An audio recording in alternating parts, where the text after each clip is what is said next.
On September 20, 2015, the Sunrise Police Department got this disturbing call at exactly 3:39 a.m. 911, what is your emergency? Hello? Fucking hurry up, man. My girlfriend's fucking in the bathroom. She gonna play for me. I'm gonna look at my girlfriend. She's gonna die, man. Come on. Okay. 24-year-old Fidel Lopez called the police to report that his girlfriend, 31-year-old Maria Nemeth, was not breathing. When the police arrived at the scene, they met a gruesome sight. Maria Nemeth's body was found in a pool of blood with her intestines ripped out. How exactly did Maria Nemeth end up in that state? And how was the case solved? Let's find out. Maria Nemeth was born on April 24, 1984, in Peru, South America, where she grew up until she migrated to the United States in 2015. Maria was fondly called Lizette by her family and friends. According to Maria's family, she was a lady with a beautiful soul. Maria took a great interest in photography, and she never missed a chance to take pictures of her family every time they met.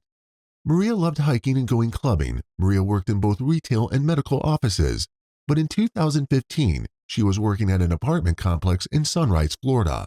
In 2006, when Maria was only 22 years old, she got married to a man named Norbert Nemeth. They stayed together for 8 years until they divorced in 2014. Maria didn't have any children with her ex-husband, and the reason for the divorce is unknown. But one thing is clear: Maria was skeptical about getting into another relationship after her divorce. It is not clear if she didn't want to get into a relationship because of her experience or her age, as Maria was already 30 years old at the time. She moved on with her life as a single lady, a life she seemed to enjoy as she was able to go clubbing and visit bars with her friends. One of these nights, Maria was outside clubbing with her friends when she met a 23-year-old man named Fidel Lopez. Fidel seemed very lovely, and so slowly, Maria became friends with him. Towards the end of 2014, they started dating, and soon the two decided they wanted to get serious with their relationship. Fidel Lopez was born on March 28, 1991, in Cuba. In 2007, at age 16, Fidel relocated to Florida to complete his high school education with the hopes of securing a better future than what he could have in Cuba. Unfortunately, Fidel did not complete his high school education. However, he took different opportunities that came his way in the United States and eventually settled as a mechanic at 595 Truck Stop at 2705 Burris Road in Davie. Soon he married a woman whose identity is unknown, and they gave birth to 2 children, about whom also not much is known. Fidel's marriage also didn't last for long, as he divorced his ex-wife and they gave birth to their second child. Because of the children, Fidel and his ex-wife decided they would live together to share the bills and responsibilities and to spend time with their children. As stated earlier, Fidel met Maria in 2014, and soon the two started to date towards the end of the year. They were so in love that they decided to live together at Fidel's apartment, along with his ex-wife and children. Although anyone would expect the cohabitation to be difficult, they were able to live in harmony, even though Fidel and Maria needed all the privacy they could get. At the time, they could not afford an apartment. Fortunately for the two, Maria was working at an apartment complex in Sunrise, Florida. By 2015, they were able to apply for an apartment at the complex where Maria worked. Soon their application was approved, and the two moved into their new apartment at Colonnade Residences in the 1600 block of Northwest 128th Drive, Sunrise, on September 12, 2015. They had no money to furnish their apartment, but they were happy to be alone all the time. On September 19, 2015, exactly 1 week after Maria and Fidel moved in, they decided to celebrate a week of staying together. After Fidel finished his work, he headed home to meet Maria. Maria was already cooking rice, beans, and chicken when he arrived. After Fidel got home, they packed their dinner and headed straight to Fidel's mom's house, which was 30 miles south of their Sunrise apartment. They had a great time at Fidel's mom's place, and they left after having their dinner. On their way home, they stopped at local Chili's, where they had a half pitcher of margaritas each. The celebration continued as they made a quick stop at the local liquor store to purchase a bottle of 1800 Reposado tequila. After that, they headed straight home to end their celebration there. As mentioned earlier, the couple didn't have furniture at their apartment, so they flipped cardboard boxes over to make small tables. On their box tables, they poured shots and also cut some limes. They started drinking as soon as they got home, While blasting music through the speakers, the two drank heavily while they talked, and soon Maria became tipsy. After they had finished about a half a bottle of tequila, Fidel felt he was getting drunk as well. Around 3:39 a.m. on September 20, 2015, the Sunrise, Florida Police Department received a call from a man who sounded panicked. 911, what is your emergency? Hello? Fucking hurry up, man. My girlfriend's fucking in the bathroom. She gonna play for me. I mean, look at my girlfriend. She's gonna die, man. Come on. Okay. Come here, man. Please. I can barely understand what's going on. No, my girl, she was sleepy, and then, like, I don't even know when she went to the bathroom, and when I went there, it was full blowing and everything, like, I don't know, man, she's not breathing. I mean, like, she's gonna die, man. Come on, son of that's all you right now, man. I don't know, I just smoke right here, man. I just smoke right here, and I'm scared, man. Let's put something with the address on it so we can get her some mail. Daddy, come on, man. Please don't fucking close your eyes, Daddy. Come on. Okay. I need to put something with the address on it so we can get her some mail. Oh, man. You son of a Sir, I need the address so I can get her some mail. Listen, I'm right. I don't know, it's just to be outside with the gambling scammer. I don't care. She was here. She just rented the apartment with me. She was here. She's a sister mother in this thing. Okay. I don't know, man. So she's not breathing, man. She's not breathing. She's gonna die. She's not breathing, man. Come on, man. What are you in? What apartment are you in? Sir, tell me what apartment are you in? Okay, come on, Robin, please stand up right here. She's gonna die, man. Come on, she's gonna die. So I'm gonna send you some help, okay?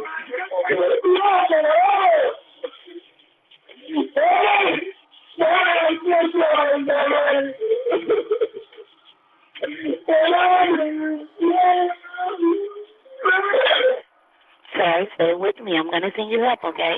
It was 24-year-old Fidel Lopez. Although it was a little difficult to decipher what he was saying because he sounded scared and was crying, one could hear him saying his girlfriend was dying. Although Fidel could not give the dispatcher a location, he told her that he and Maria had just rented the apartment and that Maria was an assistant manager at the apartment complex they lived in. With this information, the first responders arrived at the apartment within minutes and met Fidel crying beside Maria's body in a pool of blood, with her intestines having been ripped out.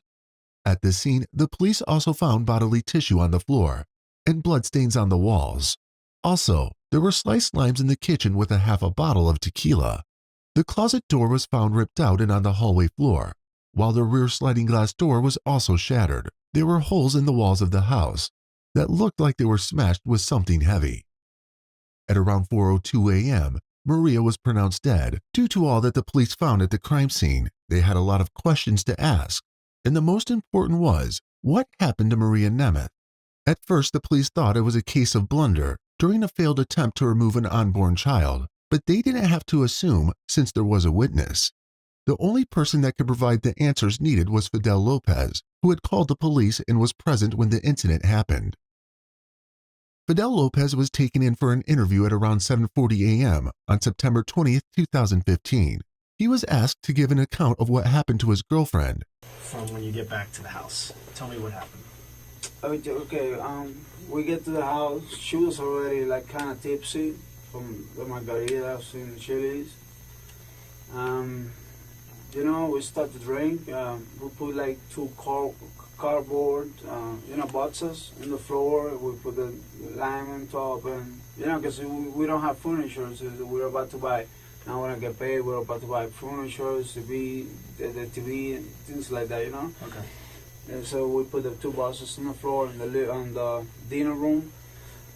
And then we started drinking and talking and listen music. And, you know, we have a lot of shock of tequila. Then, in my position, me, I can handle it. You know, I can handle drinks. Because sometimes, you go a little crazy. And she was a lot crazy. And so she was asking me for stuff that she never asked me for that before. So, Like what? The thing with the arm and shit like that. And, I never done that shit with nobody, especially with her. So Explain what kind of stuff was she asking? What do you mean with the arm? I mean, first she started talking like something like I was uncomfortable with it. Like one day I want you to put a bottle on my pussy. Sorry, I'm just talking right now with you guys. No, I want you to be open, and I free. respect her, and Absolutely, and You're not disrespecting her. You're just telling us what she told you, what she wanted you to do. It's not disrespectful. I'm a man. I'm her man. So whatever she asks me, I'll do it. Okay. Whatever it is. I don't care what it is. Even if she want me to put my hand in her pussy, I put it. Okay. I put it. So she was telling me that, and then I don't remember really if I did it with the bottle too, or if I not, because I was really. What kind of bottle are you talking about? It's a beer bottle. A beer bottle. Okay. All right.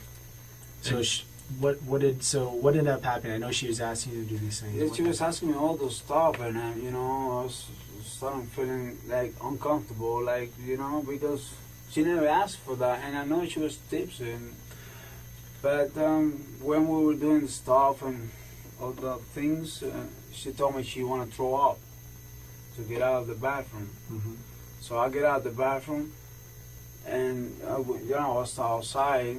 I believe I was smoking a cigarette. I don't remember if the door was already break or something. I really don't know. I know I break it because she is not strong enough to break it. What door are we talking about? The glass door. I just remember I see glass on the floor, man. I really don't remember when I break it or why I break it. To be honest with you, I really don't remember. Okay. The only thing I remember clearly is that I went to the bathroom and she was like, breathing. She was like this. And that's when I called 911. And where was she? She was like between the toilet and the shower thing. Like just handling like, and I thought she was throwing in the shower. I mean. But, she wasn't. I mean, you thought she was throwing up? I thought she was throwing up, but, I don't hear it, so I knocked the door, she announced it, and I get in straight to that she wasn't breathing. She was constant, she was talking to me. Yeah. But, one moment I get so nervous and scared, and then I get the phone and call 911, because she was getting worse and worse. He told the investigators that he and Maria had both gotten drunk at their apartment. He said things took a romantic turn, and so they started to get intimate in a manner he described as rough. Fidel claimed that Maria soon became sick and excused herself to throw up in the bathroom. He claimed he checked on her after a while, and she was not breathing, which led him to dial 911. But of course, anyone would be able to tell that some details were missing from Fidel's story. How did Maria go from throwing up to disemboweled and bleeding to death? After Fidel was asked this question, he added that as they started to get intimate, Maria had asked him to do things that made him uncomfortable. Okay, so let's go in a little more detail about from when you guys start drinking and become sexually active to when she ends up in the bathroom. Okay. And we need to talk about that time. Okay. What kind of sexual acts did you perform tonight? What did you guys do? What I can tell you, I didn't came. Okay. That's one thing I can tell you for sure. For sure, I didn't came. Okay. Did you have intercourse? Did you put your inside of her? Yeah. Okay. Did you wear a condom? And no, I did. We didn't even open the new box. We buy a box of condom today. Yesterday, last night we buy a new box of condom with the bottle. We buy the bottle, and then we went to the gas station. Okay. We buy the condoms. Okay. Now I got that. Okay. We buy the condoms, and then we went, you know. But I don't use any condom at all. I don't even touch the new pack. So Okay. maybe it's still there. You can see it if you guys go take a Okay, picture. You okay, will see okay. it. And then she was, I was wrong. She was wrong. She was telling me for me to do stuff that I never done before with nobody, especially with her. Okay. And I know it might be a little embarrassing, or you might want don't to. worry, man. But listen, Ask I want whatever you. you need to do. I want you to tell me what kind of things. Because She you're was- saying she's asking you to do things. I want you to explain. She want me to put my arm on her, and stuff like that. And like a open-minded European said, I don't know. Okay. And what type of things did you do? I know she's asking you. What did you actually do? Everything she told me to do, I do it. Okay. Which is what? What did she ask you to do? I put my arm on her, I put my. I believe I got the bottle. It was a small bottle. It was like a beer bottle or something like that. That she want me to put there too. I just trying to make her happy, whatever. I understand. But she was constant. She was like she wasn't like knocked out or something like that. I would never do that to my girl, knocked out. Okay. That's not me, man. That's not me. But once when we were doing the thing with the arm, that was the last thing.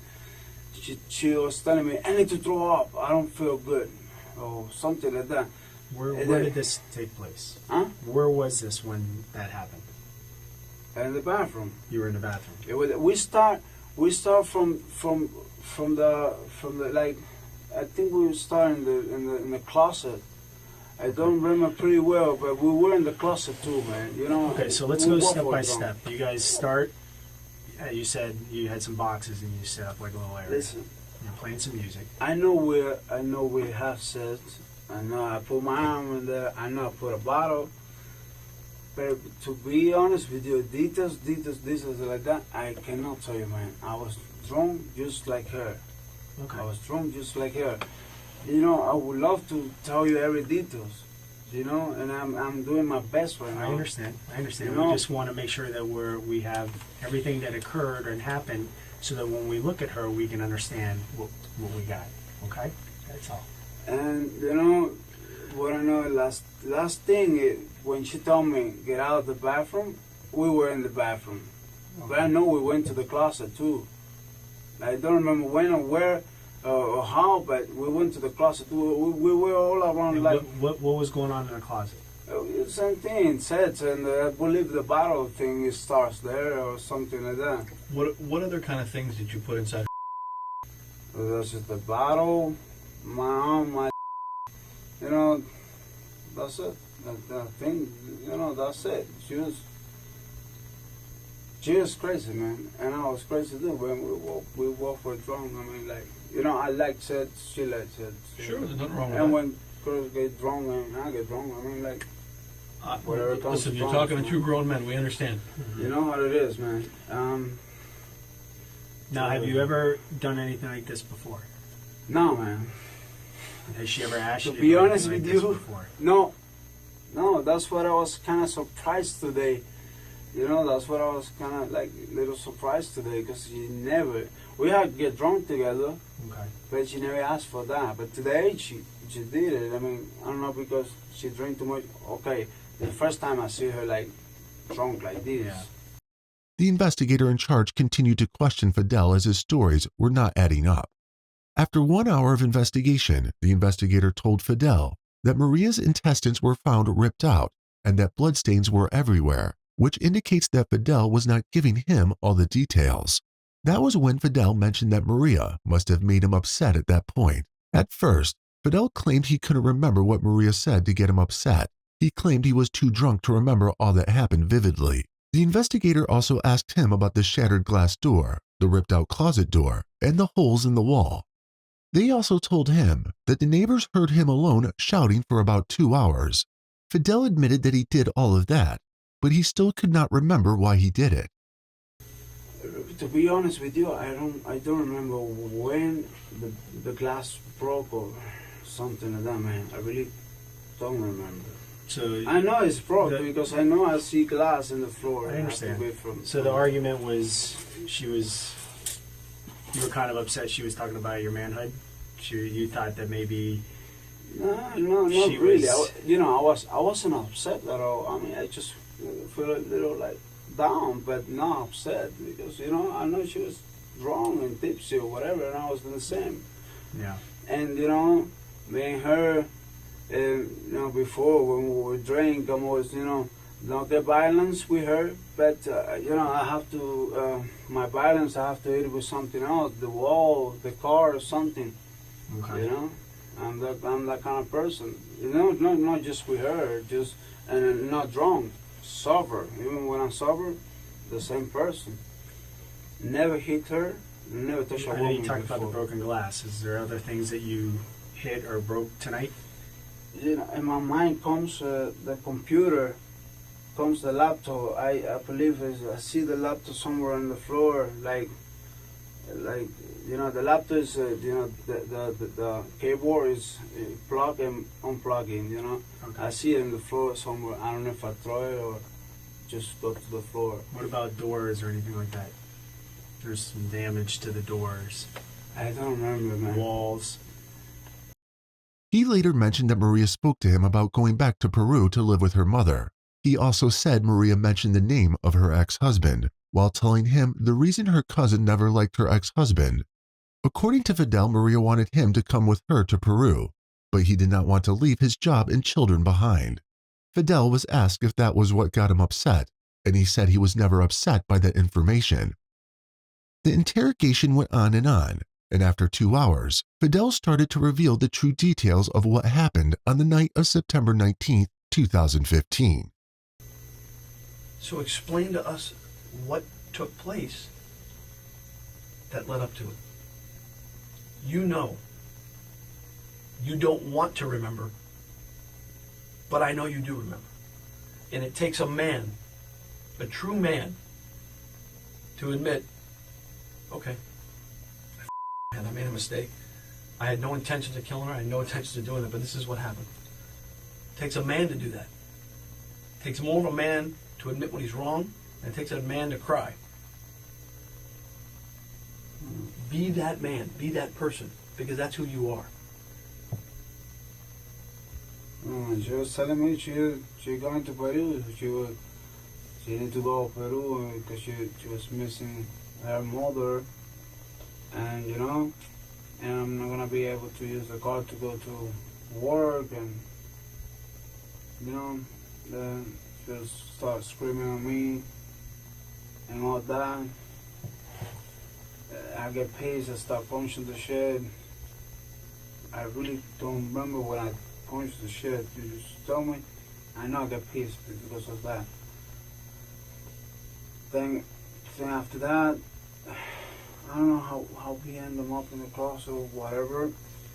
I know we made peace, but when we were doing making love, she told me something that I really don't. It just she changed my name. She called me the other name of the other guy, and then she said it twice.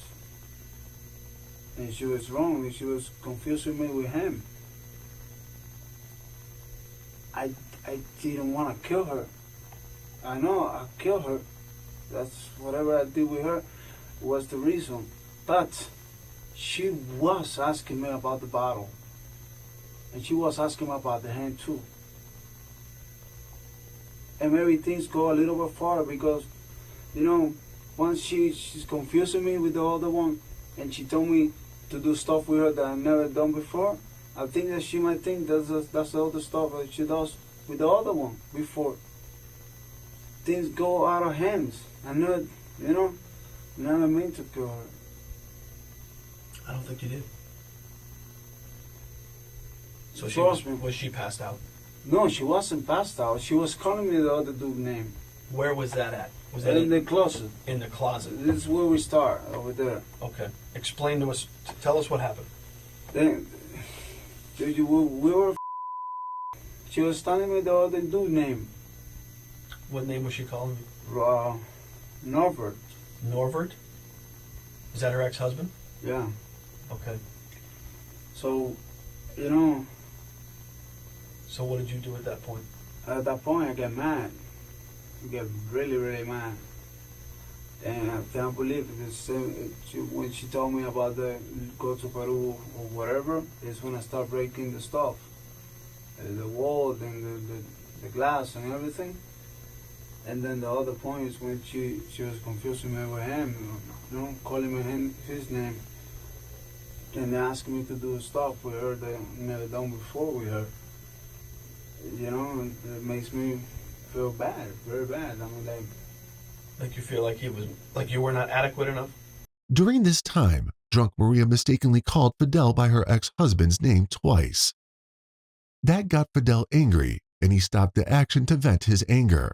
It was at that moment Fidel began to shatter the glass door, smash the walls, and also rip off the closet door, and he did all that while shouting. Somehow his actions made drunk Maria unconscious, but even after throwing fits, Fidel was not calm still. He needed to do more. That is when he did the unthinkable. He started by inserting a beer bottle into Maria, and after that he added a hair straightener. Lastly, he put both of his arms up to his elbow into her, grabbed her and ripped them out. This resulted in Maria bleeding out from the injury. Even after ripping out Maria's intestines, somehow Fidel expected her to stay alive. He kept checking to see if she would wake up, and when she didn't, Fidel went outside to smoke a cigarette. After that, Fidel returned inside and saw that Maria was still unconscious. He tried to clean the blood off her, but it was just too much. He dragged Maria to the bathroom and put water on her face to make her regain consciousness. But still, Maria only laid down there lifeless. Fidel then washed his hands and started to panic. He picked up his phone and dialed 911, informing them about the situation. After he made his confession, he expressed how sorry he was about what he did. He said if he could turn back the clock, he wouldn't do what he did to Maria. But it was all too late for Fidel. The investigators arrested him for the murder of Maria and also for battery. Fidel pleaded guilty in July 2017 to first-degree murder of Maria Nemeth. He had to change his plea to avoid a death sentence because his offense could get him the death penalty. At first, his defense attorney demanded a speedy trial so as not to give the state a chance to consider the death penalty. The defense attorney also tried to limit the number of murder scene photos that could be presented to the jurors, as they were worried these images could make the jurors lean towards the death sentence. Fidel's lawyers demanded a speedy trial so Fidel could escape the death sentence, and since it worked, Fidel tried to plead for about 50 years in jail. However, Broward County Judge Ilona Holmes was short of words after listening to all that Fidel did to Maria. I gotta be honest, in my almost 23 years on this bench, I've never been left without words to say. She told Fidel that pleas for mercy and lighter sentences would not work on her. She then sentenced him on August 2, 2017 to life imprisonment without the possibility of parole, after listening to Maria's uncle read a letter on behalf of the Nemeth family. Also, under the terms of his plea agreement, Fidel won't be able to appeal the sentence. Fidel again expressed how sorry he was and also begged for Maria's family's forgiveness. Quiero darle gracias a todos los aquí presentes y le pido por favor que me perdonen. In his words that he said in Spanish, he said he's happy to serve punishment and also said he asked for Maria's family's forgiveness.